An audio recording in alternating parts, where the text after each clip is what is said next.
lightweight, step it aside when we coming. Feel it in your chest, the syllables get pumping. People on the street get panic and start running. Words on loose leaf sheet, complete coming. I jump on my mind, I summon the rhyme, I'm dumping. Feeling the blind, I promise to let the sun in. Sick of the dark ways, we march to the drumming. Jump when they tell us that they want to see jumping. Dad, I want to see some fist pumping. List something, take back what's yours. Say something that you know they might attack you for. Cause I'm sick of being treated like I have before. Like a stupid standing for what I'm standing for. Like this war's really just a different brand of war. Like it doesn't cater. All right, welcome to Wide Awake Radio. I'm your host, Charlie McGrath. It is the 3rd of February, Thursday, and I'm bringing you Tuesday's show on Thursday because Tuesday we had the technical difficulty. Michael Snyder is going to be joining us in just a minute, and it's going to be a really, really interesting show. As far as I'm concerned, in alternative media, there is not a better writer than our guest tonight. And so if you're listening and you would like to join into the chat room, we have over 80 people in there right now. If you would like to join them, go to wideawakenews.com, click on the Wide Awake Radio link, and you can listen in, chat with fellow like-minded folks, and post questions and comments in there. When we take the one break at the bottom of the hour, I will try to pull questions out of there for Michael, and maybe we'll take a few phone calls on the backside of the hour. Now, I want to get into a couple things, and I'm going to make them brief because I want to hear Michael talk more tonight than myself. But a couple things, a couple house cleaning things here to take care of. If you want to follow the show day to day, you can go to facebook.com/wideawakeradio. Or excuse me, Wide Awake News, and Bonnie does a great job of posting who's going to be the guest in the upcoming show, and she also posts the videos from the Krabby Dog's Tricks channel there as well, and so you can follow the show that way. And if you go there and you are concerned about the reptilian factor, I want you all. I'm going to get that video posted up there. C Gypsy brought to my attention tonight that there's a couple videos out there showing yours truly as a reptilian, or the proof that I am truly a reptilian, and it's absolutely hilarious to me. I really do think I'm going to get this guy on the show who breaks down the video showing that my jagged teeth indicate that I am a flesh-eating reptilian. And in fact, I debated even talking about it because I think to date that video has had 26 views, and C Gypsy dropped it into the chat room already. So I'm sure that the 90 people who are in there now is the largest amount of views this guy's ever received on a video. However, I take it all in stride. It's a sign that things are going well if we're getting people following the show trying to pick apart the host. So I just want to assure everybody listening right now, I've heard the reptilian argument for quite some time now, and obviously it's not my area of expertise, and there's a lot of people who believe it, so whatever. People can believe whatever they like. I will just assure you that I, nor my child, nor anybody in my family has ever had scales or has ever been in the reptilian community, nor have I ever dated a reptilian. Not that I'm a reptilianist, I choose not to. Okay, one other thing I want to talk about real quick is the chat room and advertising and flooding the chat with advertising, personal messaging, the guests who are in the chat room, trying to get them trying to advertise or spam them. Look, here's the deal. I have nothing against capitalism, guys. I have nothing against people trying to make money. In fact, if you are sitting in the chat room now and you scroll down your screen, you will see Canadian Silver Bullion. That's my friend Drutter. He has a banner there in the chat room for absolutely free. I've never charged him a penny for it. He's been the guest on the show one time. To the right, you'll see the Vulcan Report. Absolutely free. Project Golf Impact. Absolutely free. Our guest coming up tonight on the main page, theeconomiccollapseblog.com. He's got a banner there. Absolutely free. I'm not here to make a fortune. I'm not here to make money, for that matter. The show has to generate a certain amount of income. So, advertising revenue is greatly appreciated, and we do have people who do advertise on here. However, if you're a guest of the show, you have a product you want to talk about, you are going to get a free banner posted somewhere. So it's not about controlling what you see. It's about keeping the chat room a chat room. It's not a place where there's 100 people gathered so they can be spammed or they can be taken advantage of as a block to advertise to. So just don't do it. I mean, if you have a product that you would like to advertise on Wide Awake News or Wide Awake Radio, you can or email me at info@wideawakenews.com. We have very, very reasonable rates. If you're a guest of the show and you have a product that you want to, that you would like people to see and know about and have a link on the site for, if you're a guest on the show, you're going to get a link. You're going to get a banner. You will be talked about. Don't harass the room with it. The room, it isn't for that. This is for thought, for information, sharing back and forth. It's a place for people to gather and post questions and comments to the guest or to myself, or just have a good time. It doesn't need to have a bunch of commercials in it. All right, that's enough being said.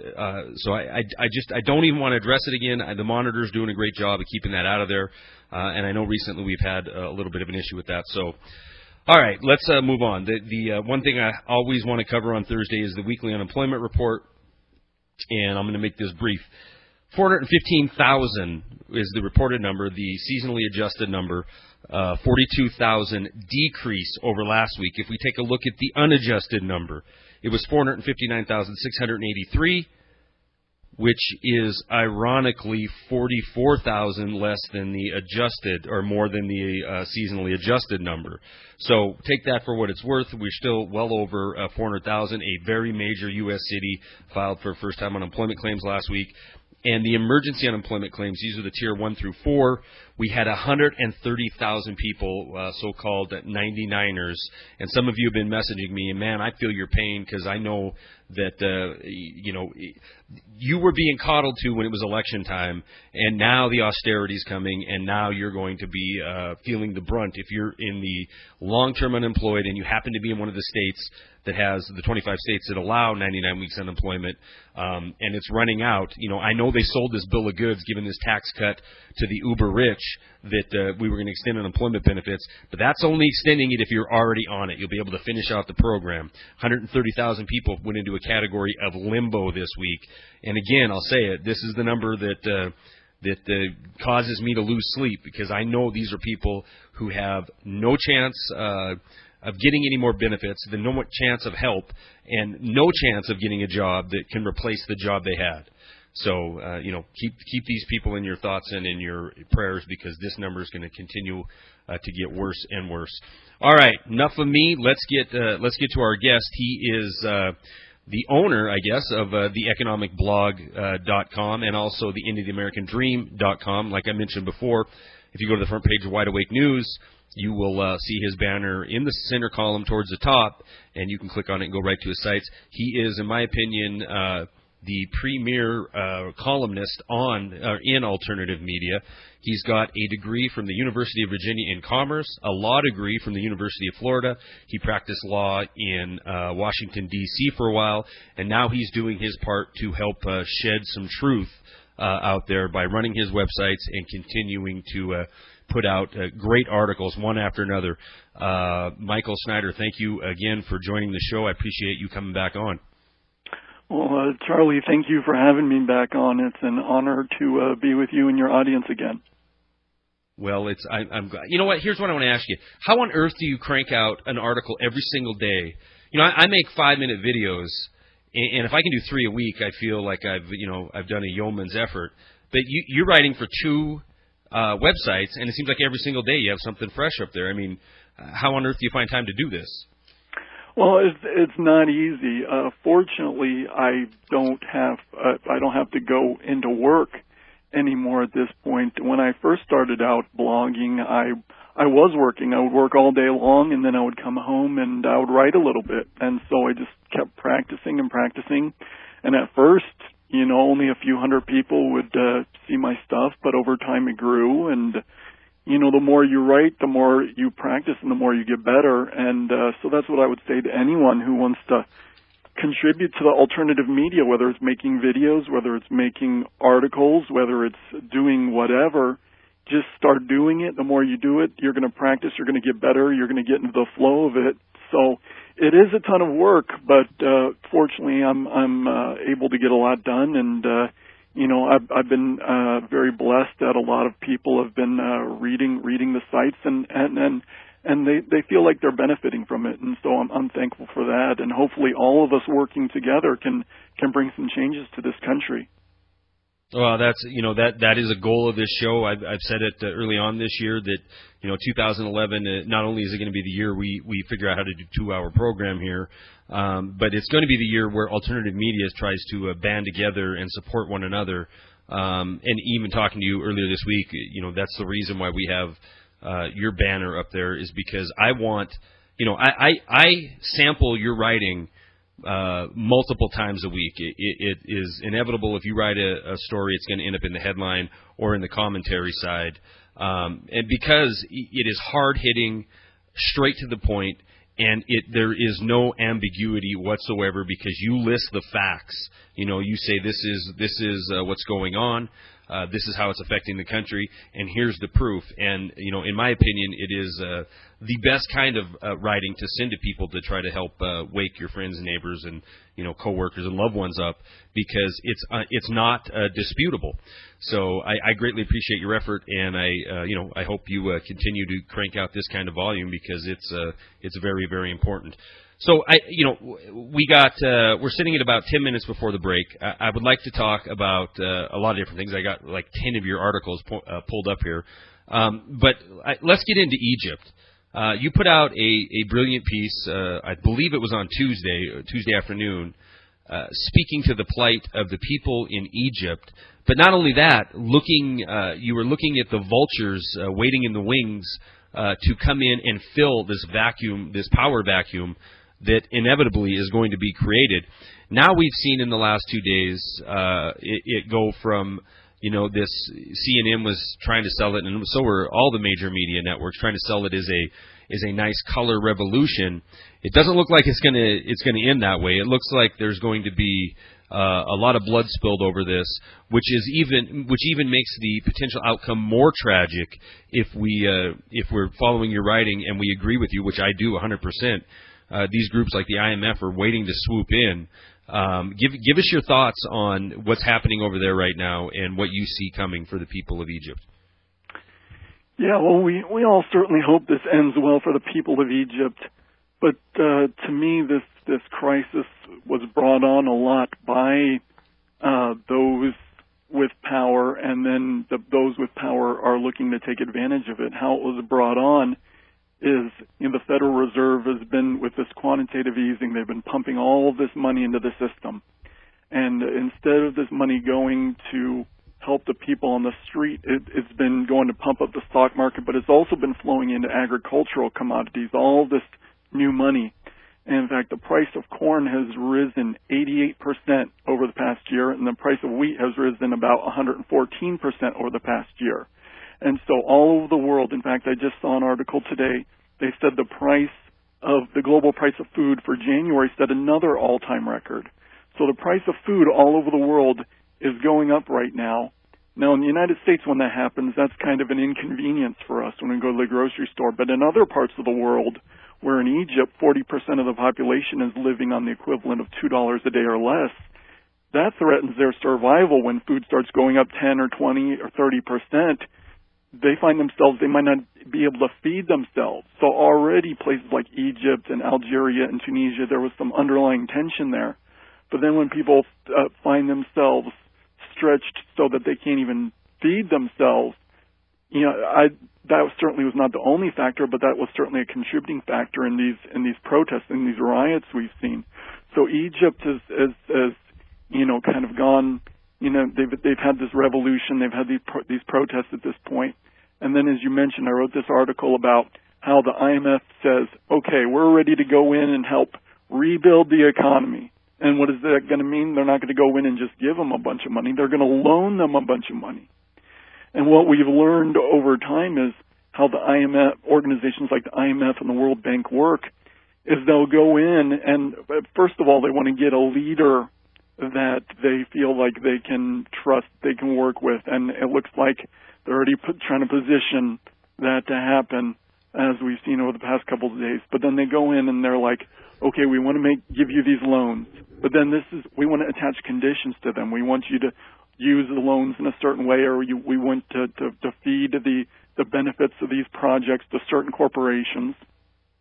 And then they get these countries in terrible amounts of debt, and the only way these countries can keep going is just to keep getting more debt and more debt, and then eventually they just get swamped in debt, and the IMF, the World Bank, these globalist institutions come in and they say, well, okay, you're broke, you can't repay these loans. Well, how about you sell us your water systems, you sell us your infrastructure, and it's basically the whole thing is just designed to loot these nations. And so for the IMF before these protests are already done, for the IMF to be already kind of hovering like a vulture, it's very unseemly and very disturbing. Not only that, I mean, isn't it? Yeah, you're right. Unseemly and disturbing. It's downright creepy, Michael. I mean, it was shocking to me. We were seeing, like I said, another color revolution in the works, and I was waiting to start seeing Egyptians on TV with purple fingers. And we were going to hear the reporter starting to talk about another successful case of the U.S. spreading democracy or having a hand in spreading democracy. I truly believe that the uprising in Egypt is organic in nature. I think the people they're tired of the absolute tyranny. But I don't see that in this country I've called it a soft tyranny. To where the Egyptians, have been more under a hard tyranny. But as you just pointed out, as we see a continuing rise of the cost to live, period, and the continued decline of the dollar, we could be seeing this kind of a situation right on our front door pretty soon, wouldn't you think? Oh, absolutely. I think the first we're going to start to see it in a lot of other countries around the world. If people are starving, then they have nothing to lose, and that's when they lose it. But in the United States, it's more of a soft tyranny. But eventually, when things deteriorate enough here, we'll start to see some protests and some riots as well. Although I think that's a little farther off for us at the moment. But things change so fast in the world today, you never know. But what we're seeing all over the world is a much greater gap between the rich and the poor. And there's certainly nothing wrong with making money, with doing well. But what we're seeing in the world today is the entire global economic system has been designed, has been shaped to funnel all the wealth to the very top. And then the rest of the people kind of on the bottom of the pyramid, they find that they're fighting over a smaller and smaller piece of the pie that's left for them. For example, if you look at the World Economic Forum meetings that were just held in Switzerland, there were 69 billionaires that attended, and they had a combined total net worth of $427 billion. And just their net worth was larger than the GDP of Egypt and Israel combined.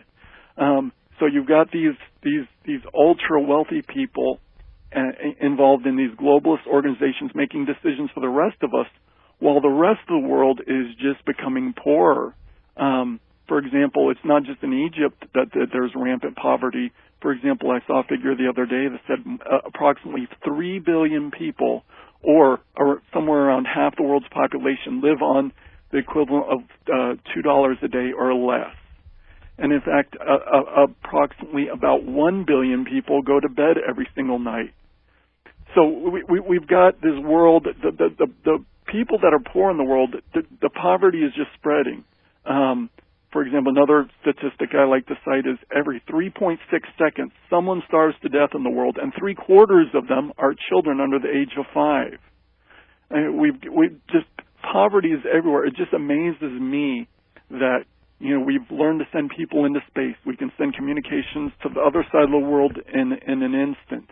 We've come up with all this great technology, and yet we can't figure out a way to set up an economic system that'll provide the people of the world with jobs, with food, with a place to live. Instead, it just seems like poverty is spreading and the rich are getting richer. No, I agree with you, and it, you know, I don't know where you stand on if it's by design or not, but you know, I mean, you're a lawyer, you have a degree in commerce.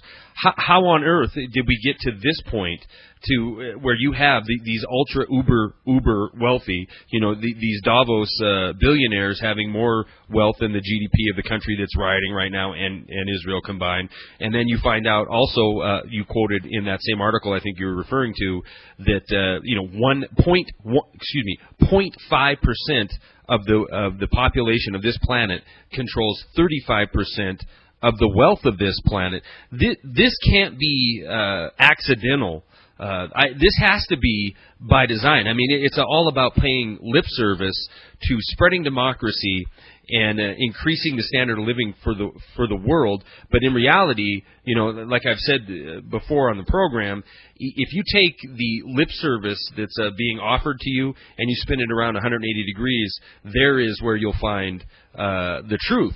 Because, you know, here we are talking about the IMF coming in and rescuing Egypt, and it's stunning. I mean, people are cheering for this. You know, the neocon set anyway are thinking that we should be backing Mubarak. We should be allowing the IMF to come in and fix their infrastructure and fix their economy.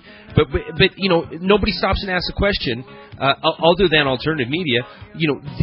It begs the question, why are we giving these guys the power? They're the ones who have brought the world to the point where you have, you know, the children dying that you just mentioned, and starvation and poverty spreading, not decreasing, ever spreading across the planet. Don't answer that question, Michael. We're going to take this one and only break. On the backside of this, we might take a few calls. I'll look for questions in the chat room during the commercial. We'll be right back right after this.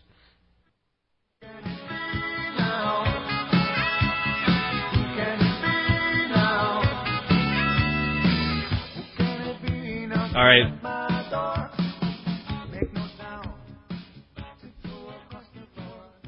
Okay, good deal. Okay, I got that one, Cookie. Thank you. All right, welcome back to Wide Awake Radio. I'm your host, Charlie McGrath. Michael Snyder of the economiccollapseblog.com and the IntoTheAmericanDream.com is our guest for the hour.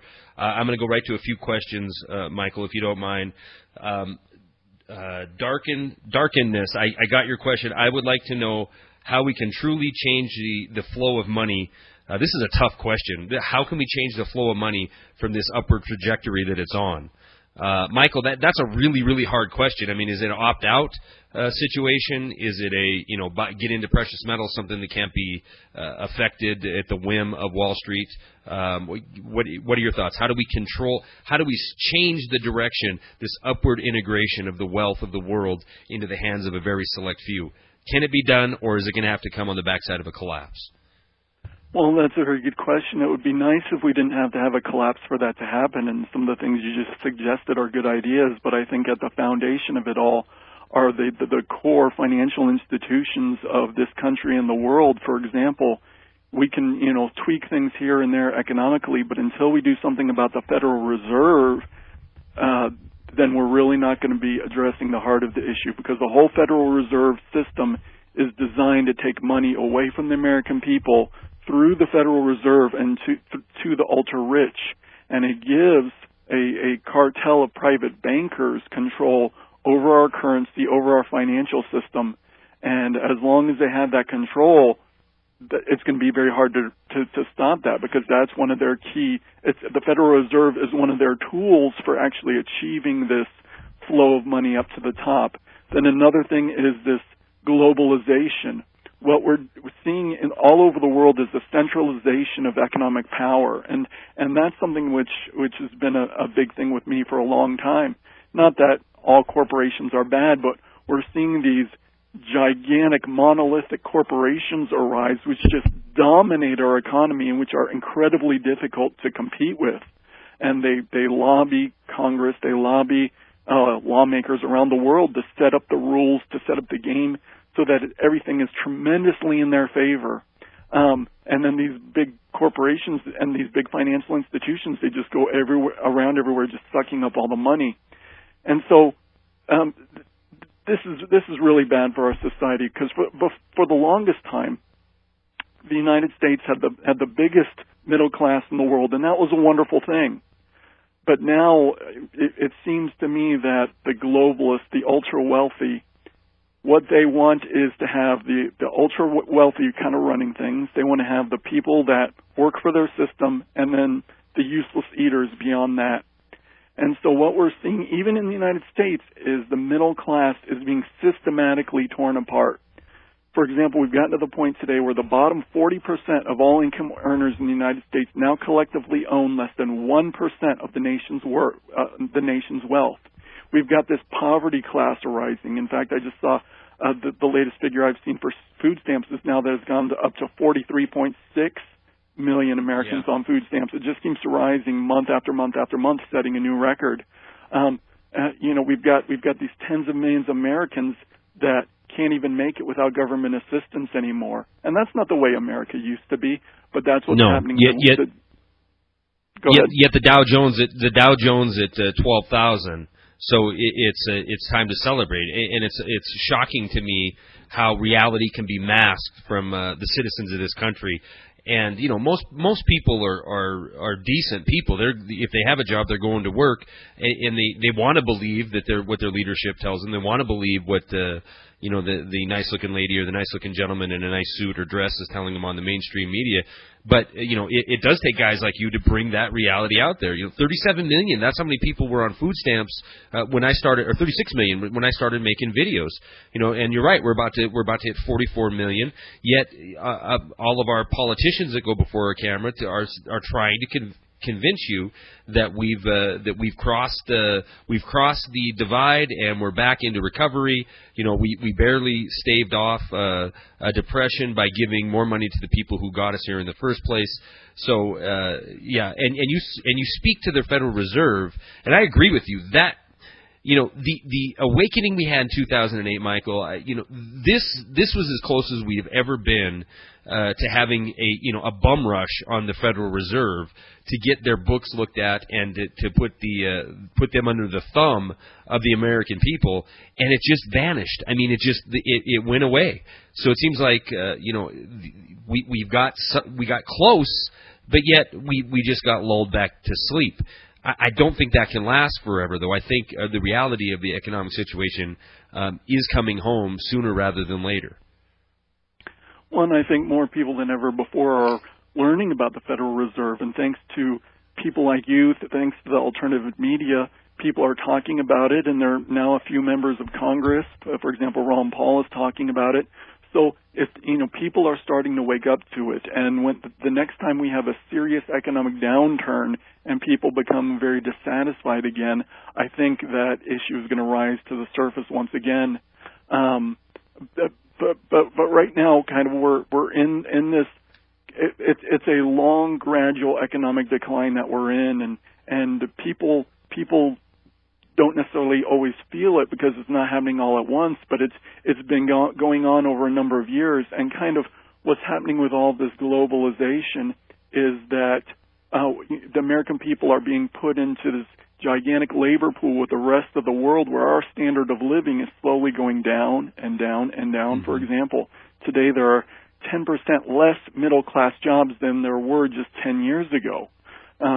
So the number of jobs that can support, there's not as many jobs to support middle-class families anymore. Instead, we're seeing the service jobs, the welcome the Walmart jobs, the flipping burgers jobs, the jobs that we had that used to, where we were making stuff, they're going out of the country. Back in 1970, 25% of all jobs in the United States were manufacturing jobs, but today, only 9% of the jobs in the United States are manufacturing jobs. Yeah, and we've turned into a paper, plastic service industry, and we're considering that to be prosperous. Either that, or you work for the juggernaut known as the government. And a stat I probably pulled from one of your sites that was shocking was a 4-year degree in college. If you're entry level into the government, you're making $70,000 a year, and that same job, that same education gets you about $48,000 a year in the private sector, and you'll be really lucky to find that. You know, there isn't a lot of white-collar jobs being created. There's a lot of bankster jobs being created right now on Wall Street because of record bonuses and record profit. But the average person, Main Street in this country, is continuing to spiral, death spiral, out of control. That brings me to, you know what, we got a caller, so I'm going to give him a little precedence over these some of the questions I took out of the chat room. Let's see, Sean from Canada, are you there? Hi, Charlie. How are you? Good. How are you? I appreciate the call. Good, thanks. Just a quick question for you. I'd like your caller to address the uprising that's going to happen eventually, we know it, in the U.S. Will it be towards the government itself like we see in Egypt? Or will it be towards the Fed? That's a great question. I would like to hear his opinion on that, and I'll let you answer that and get back. I'm InfoWars Canada in your room there. And okay, I appreciate very good. Hey, I appreciate Charlie. I appreciate your showing up every night. Thanks for listening to the program. No problem. I'm going to add, Thanks, Charlie. Sean. I'm going to add a little bit to Sean. I'm going to add a little bit to your question. You know, what when we have an uprising, what happened to Egypt? Will it happen here? Will we go after the Federal Reserve? What will happen? But I also want to ask you, Michael, tying this to a chat room question. Do you see Egypt spilling over? I mean, we already. I shouldn't say do you think it's going to? We already see it spilling over, and some could say Egypt is spillover from Tunisia. But, you know, we're seeing Yemen starting to gird its loins for an uprising. But go ahead, Michael. Uprising in the United States, who will it be directed at? And then comment on what you think is going to progress in the Middle East. Well, let me touch on the Middle East first. I think that it is going. We have seen it spread. We've seen it spread to Yemen, the Saudi government. There's some rumblings that they're concerned about some things. We've seen in Lebanon. There's been some problems. We've, you know, all over almost the entire Middle East is a tinderbox at this point. So, you know, but then we've even seen a little bit of protests going on in Chile, in China. In India, there's been some concern about food. If we have big food problems coming up this year, and we've seen all this crazy weather recently, if that continues and harvests aren't as good as they're supposed to be, we could see food protests all over the world this year. Now, in the United States, you know, it's a question I get a lot: is there going to be revolution in America? Well, you know, I don't think that's going to happen immediately, but people are obviously getting angrier. But right now, the vast majority of Americans don't know who to be angry at. For example, you watch the mainstream media, and people are told, oh, if you're a Republican, you need to be mad at the Democrats. If you're a Democrat, you need to be angry at the Republicans. And most Americans are still kind of caught up in that false left-right paradigm. And so when the anger comes, you see it shot at the other political party as if their political party has any answers. And the truth is both political parties have not been producing any real answers for a long time. So there's all kinds of anger in America today. About a week ago, I posted an article on endoftheamericandream.com about that showed some of these restaurant brawls that have been breaking out recently, where we just see people going wild, throwing chairs at each other, just going crazy in some of these restaurants. Or going back a little farther than that, if you look at what happened on Black Friday, where people were literally trampling each other to get to some of these things, these great deals on Black Friday. I mean, so people are mad, people are angry, people are ready to fight, but you know, that it's not necessarily directed in one direction. I think all across America, people are incredibly angry, but right now it's not a directed anger. So I don't know if that answers your question. No. But I do believe in the future that, you know, as things break down and when we really see an economic collapse, I think we are going to see economic riots in the street. I think we're going to see looting. I think we're going to see, but I don't necessarily see the American people banding together. I see people. A lot of Americans will be looking out for themselves. There'll be, crime will go up, and people will be looking to feed themselves and take care of themselves however they can. I don't necessarily see the American people coalescing around a particular cause. Now, some Americans have tried to do that through the Tea Party movement, through some of these others. Look, they're searching for answers. They're saying, where can I find an answer? Where I want to grab onto something, but I still think it's a very disjointed anger. Does that make any sense? Absolutely, it makes sense, and it's disjointed. Again, I'm putting on my conspiracy tinfoil hat here, but it's disjointed by design, in my opinion. The Tea Party, I've talked to this several times. I was a member here in Montana of the first people who went to the streets under George Bush, and this thing was real and organic, just like we see the people in Egypt right now taking to the streets angry for whatever their reason is. But just like we saw the Tea Party movement end up being co-opted and taken over by the Republicans and by big corporate money, that is a way to diffuse anger and a way to confuse, to go in, subvert the movement and then break it apart, playing the blame game, the bait and switch, smoke and mirrors. If you remember the Tea Party, all of a sudden you needed to be mad. You need to be mad at the president, the Democrats, anything on the left side of the spectrum. But in reality, it wasn't started to be like that. It was genuine anger at the government over things like the Patriot Act, over bailing out the big corporations on Wall Street. I was upset that our government spent billions of dollars sending out $600 checks under George Bush. So that anger was a true, organic movement that was co-opted and then used by the Republicans to get this wave election underway and to give cover to implement austerity into this country. So I agree with you wholeheartedly. There's anger everywhere. And the next round of anger, though, is going to be a little bit different. I don't think it's going to be used to winning political battles. I think they're going to paint the anger a different way. And we saw what happened when this lunatic in Arizona took several lives down there and shot a congressperson. This guy was a nut, plain and simple, but immediately it was tied to such things as alternative media, as to YouTube, and as to people who had problems with the government. So, instead of this movement, alternative media, being used as a tool to get somebody elected, I think soon enough, guys like yourself who have, websites like yours, and I have radio shows like this and my site, are going to be, certainly marginalized, if not outright criticized and blamed for the anger in the country. Oh, absolutely, absolutely, and that's why it's so important for as many people as possible to be getting out there and contributing and telling the truth, because it's easy to quiet just a few voices, but if there are millions of voices, then that is not easy to quiet. But just as the Tea Party movement was co-opted in this country, we're seeing the same thing in Egypt. It's being co-opted already,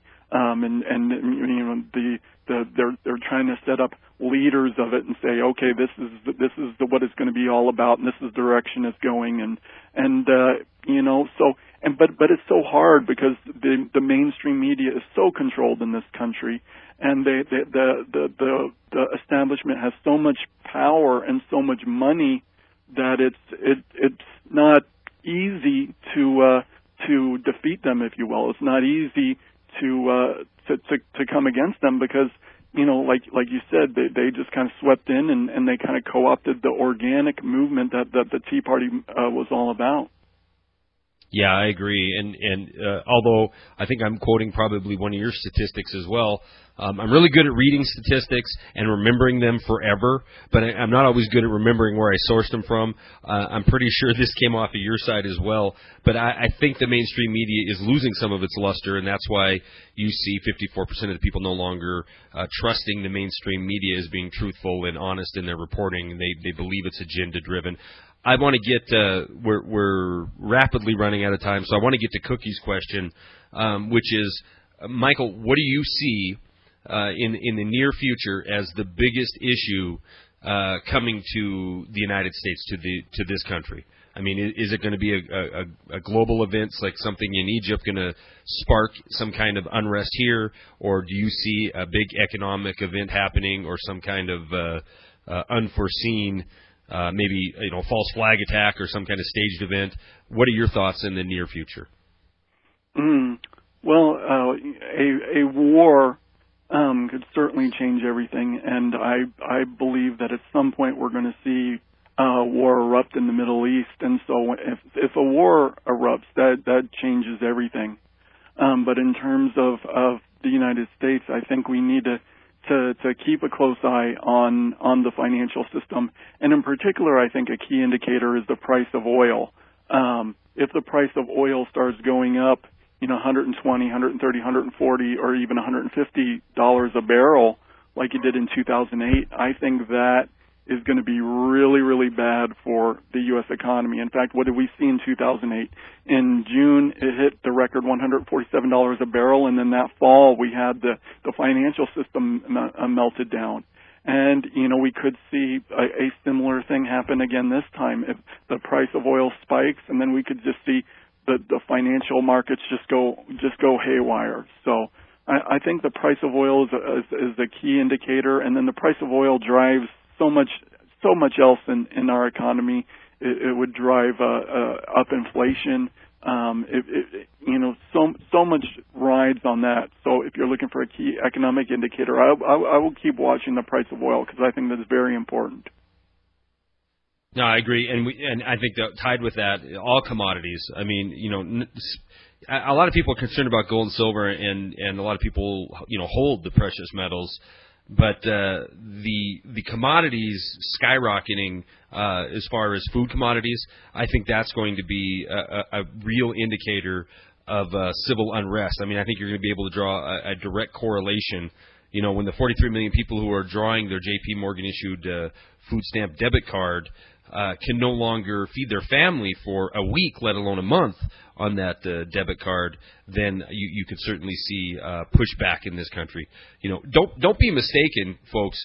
What started in Tunisia, I mean, it all starts in the belly. What started in Tunisia and spread into Egypt, what we see happening in Western Europe with pushback, it's all related to this out of control super elite central banking system, but the people who push back are usually the people who are hungry. When they get to the point where this austerity is so severe, or the corruption is so severe in their borders, that's when we're going to see.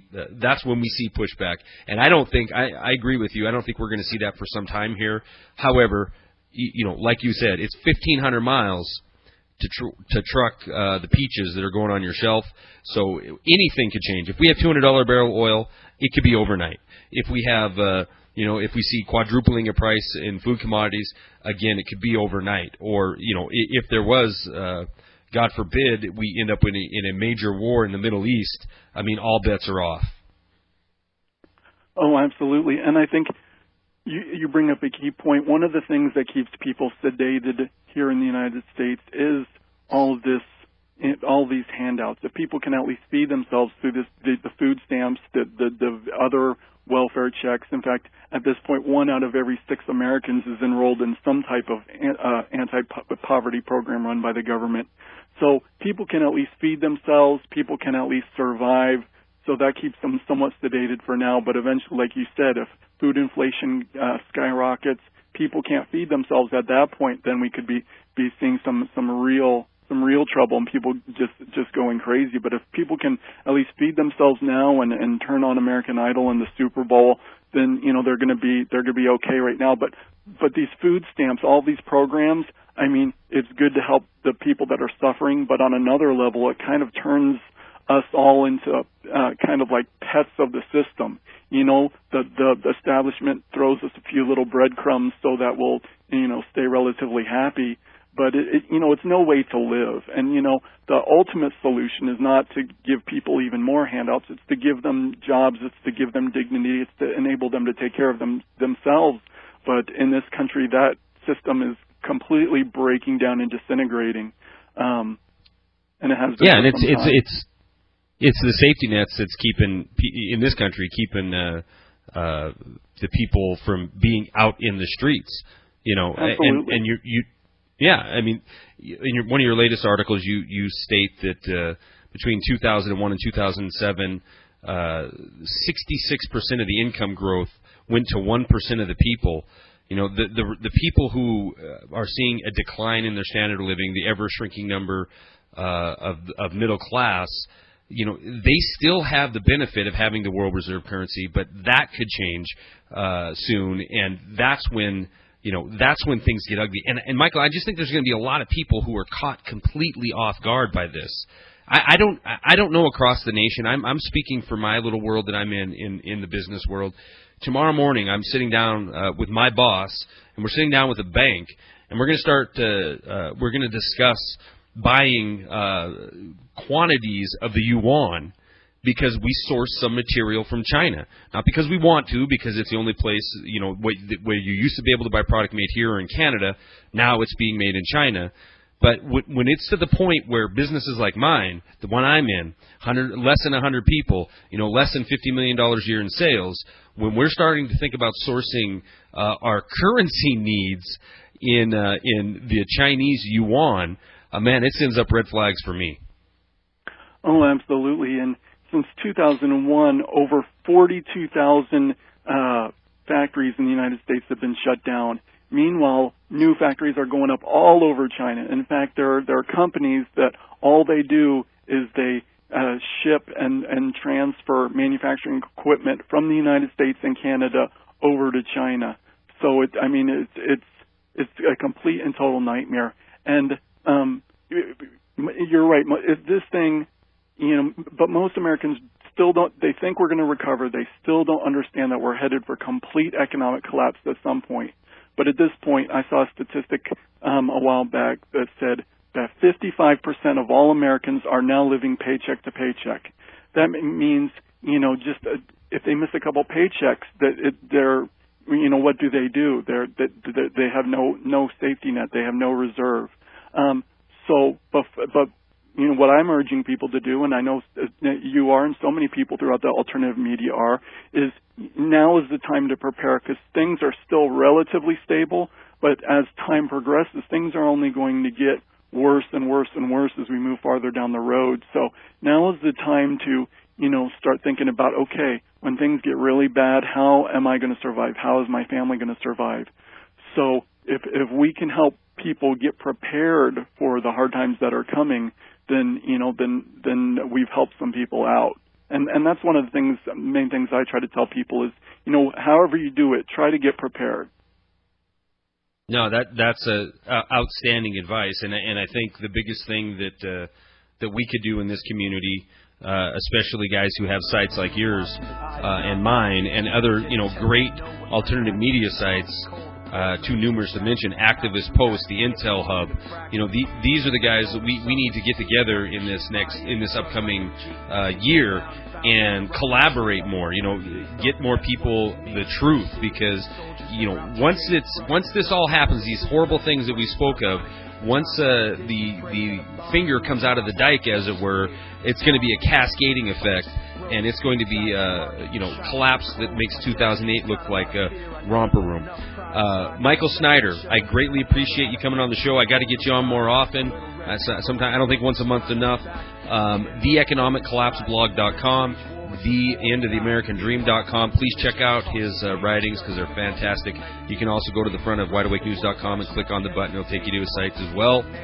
Stay tuned for Jeff Rentz, because he's coming up next. We'll be back tomorrow night with Open Mic Friday.